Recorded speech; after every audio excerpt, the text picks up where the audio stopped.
The Russo brothers are back with the sci-fi action film The Electric State on Netflix. But what exactly did that ending mean? Years after a robot and human war in which humans won, we meet Michelle, played by Millie Bobby Brown, who is still recovering from the loss of her entire family in a fatal car accident.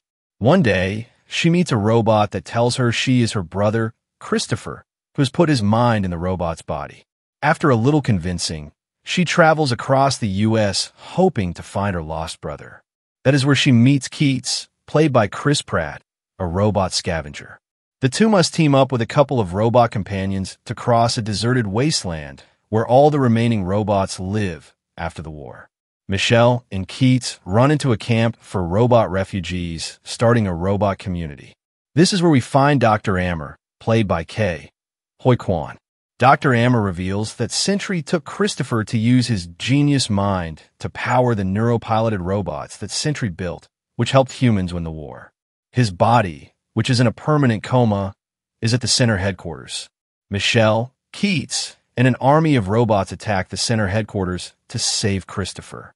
Once Michelle finds him still in a coma, she goes inside his mind using the neural network. After trying to get him to wake up, he refuses. Now, seeing what Sentre has done to the world, he knows Sentre must be destroyed. But because his mind is directly linked to Sentre, one cannot live without the other. Christopher tells Michelle to cut his life support off to shut Sentre down. She does this, which shuts down every Sentre building worldwide. After Sentre is shut down, we see Michelle and Keats back in the X with the other robots. This is where they pledge to build a new world, one where robots and humans coexist as equals. The final scene shows that the Cosmo robot Christopher was controlling has been thrown out. However, the last shot shows Cosmo standing up, implying that Christopher may not be completely gone. The robot revolution parallels the American Civil War, as the robots only fight for their freedom. This is hammered home when the robot leader, Mr. Peanut, explains that they never wanted a war. They simply wanted to choose their own lives. This raises the question of whether these robots are sentient.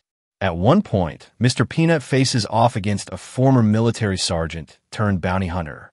The bounty hunter asks Mr. Peanut if freedom is worth dying for, to which Mr. Peanut responds, "We'd have to be alive to die." These robots are implied to be sentient beings. They have found ways to rewrite their predetermined parameters. While the phrase AI is never said in the film, it is heavily implied that this is what these robots are. What did you think of The Electric State? Let us know in the comments below. And as always, thank you for watching Movie Recap Pro. Let me know if you'd like any further adjustments.